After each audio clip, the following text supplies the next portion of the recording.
Hello, this video is going to be about stop loss placement using the order flow. There are three ways how you can place your stop loss. First way is a standard fixed stop loss, meaning for example 10 pips stop loss. For every trade it is the same, and this is the easiest method.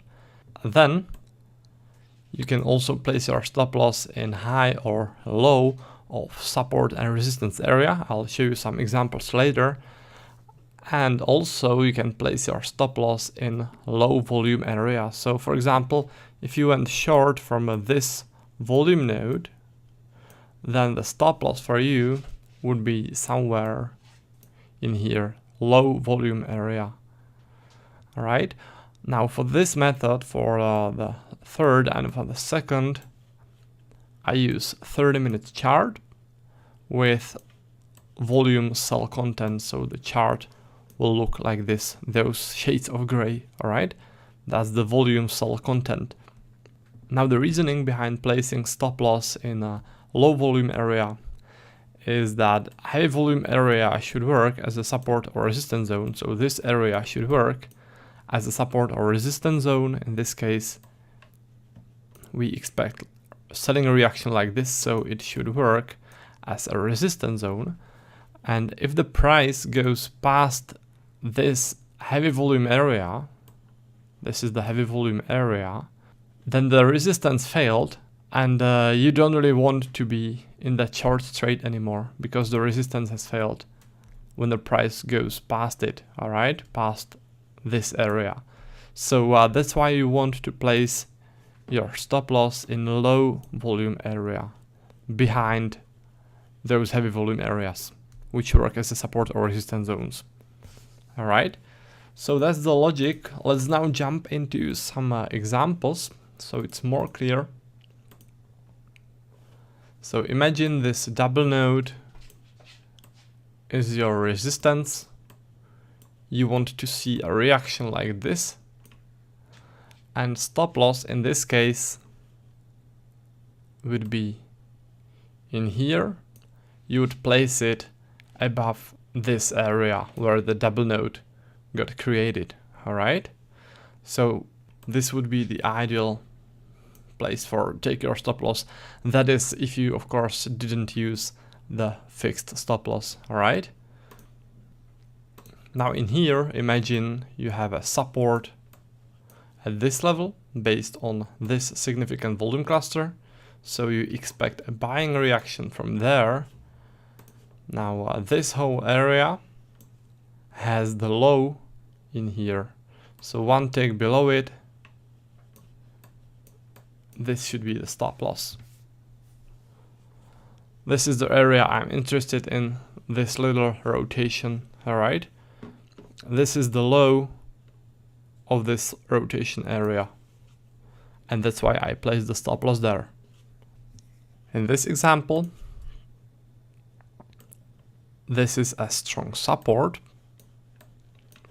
so when there is a pullback you expect a buying reaction, and in this case this is the low of the swing point, so the ideal place for the stop loss would be in here, low of this area. All right, now this is very similar scenario. Imagine long level from here, you expect a buying reaction from those massive volumes. The ideal stop loss in here would be below the low of this area, so it would be in here. Now another very similar scenario, heavy volume area is in here. The most significant volume node is those 1015 contracts. So imagine that you have a long level there. Imagine that you want to go long from there, and the ideal stop loss in this case would be in here, below this low of this area. Now obviously this is intraday trading, so if for example the wick of this candle was too much, then you wouldn't really want to place your stop loss that far from the entry point. So in case like that, it would be best to place your stop loss in low volume area. So for example, in here, this is low volume area, or you could also use the fixed stop loss. So you could, for example, use 10 pip stop loss, which should be somewhere in here. All right, because for intraday trading, you don't want to have the stop loss too wide. Now imagine you have a short level from this double node. The stop loss in this case would be either one tick above the high of this area, this whole area. So this would be the stop loss, or you can also use the fixed stop loss, which would probably be a little bit wider because this is actually pretty tight stop loss. This is just 7 ticks on the Euro futures, which is a bit tight for this trading instrument. All right, so in this case, or in case like that, you may want to consider using a fixed stop loss, for example, 10 ticks, which would be somewhere in here.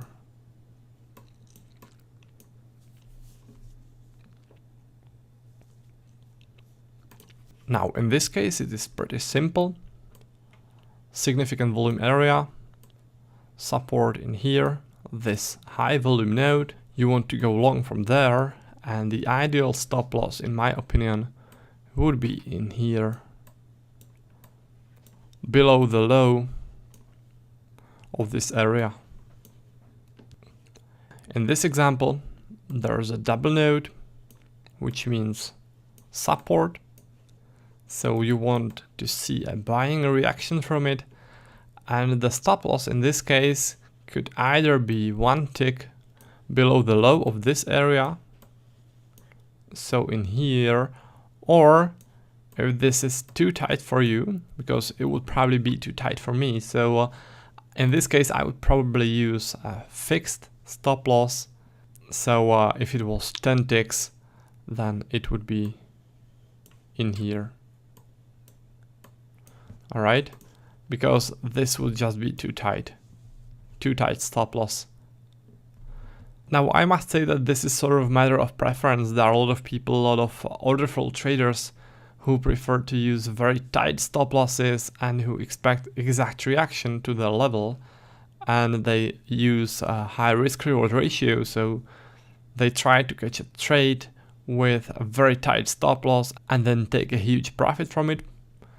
What I personally prefer is trading around risk reward ratio 1, which means that I risk more or less the same amount of money as I get when I take a profit. So this is a matter of preference. If you prefer tight stop losses and big take profits, you can as well place your stop loss in here, just a few ticks below your entry point. Now in here there is a significant double node in here, so this would be a support. You would expect a buying reaction from there, and the stop loss in this case would be in here, below the low of this area. This is the low of the area, that's 7 ticks. If it is not enough for you, then you can also use a fixed stop loss, for example 10 ticks, which would be in here.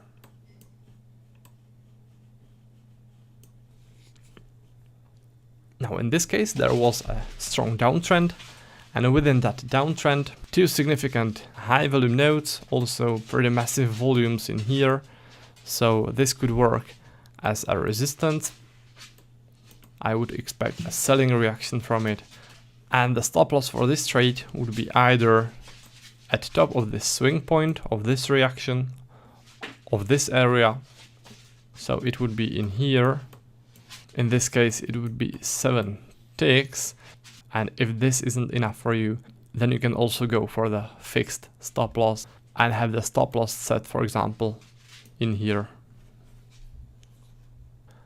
Now another example, strong rejection of higher prices and heavy volumes created within that rejection with the high volume node in here, so this is the resistance. I would expect a selling reaction from it, Now, if you like to use tight stop loss, then this would be the best place for you to place the stop loss. This is 7 ticks from the entry point. And if this is not enough, you can as well use the fixed stop loss. For example, 10 ticks. I personally would prefer to have the stop loss in here. This would be a bit tight for me. Now in here there is a strong resistance. Those high volume nodes. So I would expect a selling reaction from there. The stop loss in this case, ideally at the top of this area. So this would be the stop loss, and in this case it's 7 ticks. Now in here, strong resistance, high volume node there. Imagine the price hit the level, and the ideal stop loss in this case would definitely not be in here, at least not for me, because this would be crazy tight.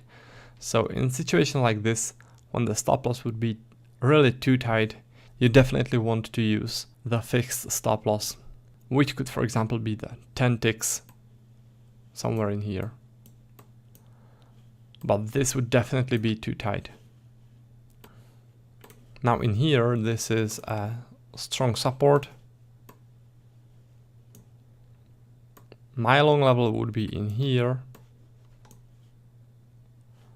based on the high volume node, and the stop loss in low volumes, which would be in here. The price should react to those heavy volumes. If it doesn't, if it gets lower into the area where the volumes were not so heavy, then I don't really want to trade there, so I would place the stop loss in here, or maybe below this reaction, so 1 tick lower in here. Last example. This high volume node is a resistance created in a downtrend. This was pretty quick, pullback and short from there. And the ideal stop loss, a volume-based stop loss, would be in low volume area. So it would be in here. It would be pretty tight.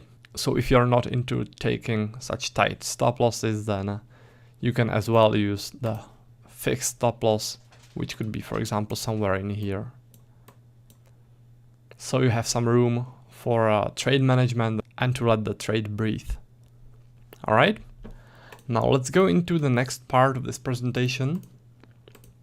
In this part, I'll be talking about quitting a bad trade when you realize that you are in a bad position, you want to quit it. So how to quit a bad trade. This is sort of advanced stuff. You don't need to do that. I have sort of mixed experience with this. Sometimes you can really avoid bad trades really nicely with it.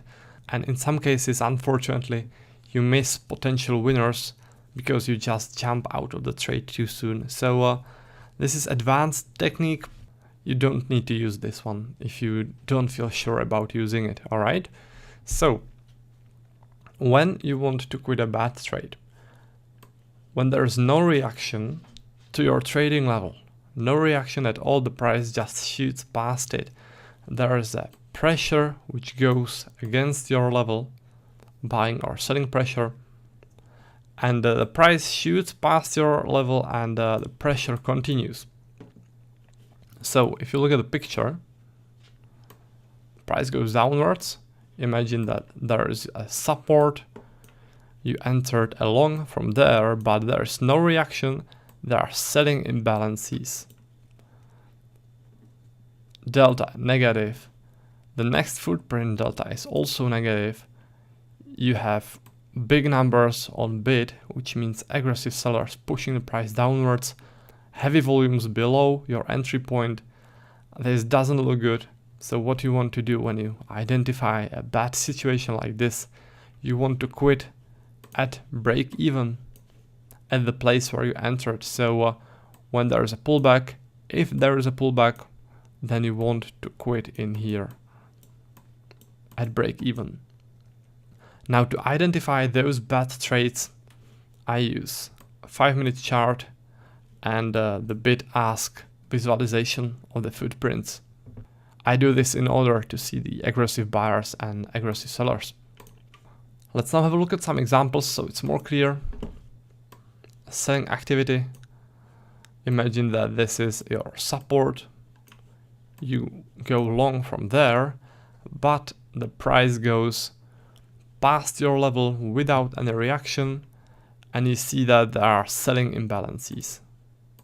In here, also in here, delta is negative, so in this place you know that it's bad.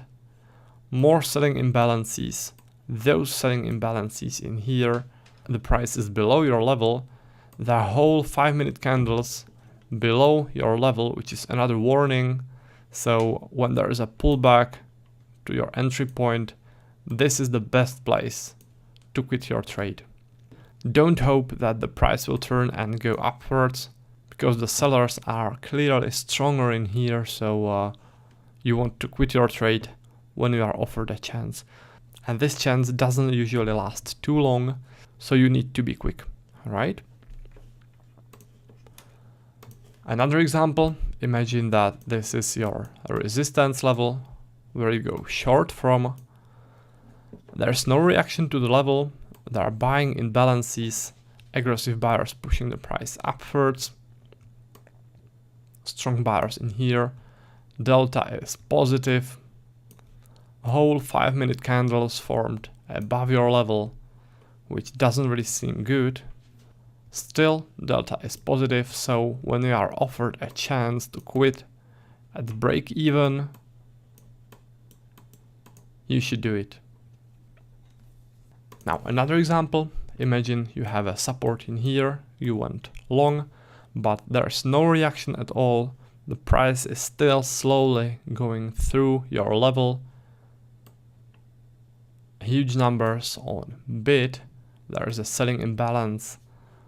Again, big numbers on bid. Also in here, delta mostly negative. Whole candles below your level, so the best thing to do is quit in here at break even. Now in this case it's not so clear cut because there are buyers jumping in, aggressive buyers, which is sort of tempting to stay in the trade, but afterwards selling imbalances, which is not good at all. So if you are offered to quit the trade for the second time, you should do it. Let's go into another example. The price is going downwards towards your support level. You go long, but there's no buying reaction at all. Delta is negative. Huge numbers on bid. No sign of buyers. 2 whole candles below your level. Again, selling imbalances in here. So in case like that, you just pray that there will be a chance for you to quit at break even. So when the price hits the entry point again, you are offered a chance, a quick chance to get out. And you should take the chance, alright? And you should be quick. Now in here, imagine that this is a resistance zone. The buyers are pushing the price upwards. There's no reaction whatsoever to the resistance. Delta is positive most of the time. Whole 5-minute candles above your level. Price continues upwards. There are buying imbalances.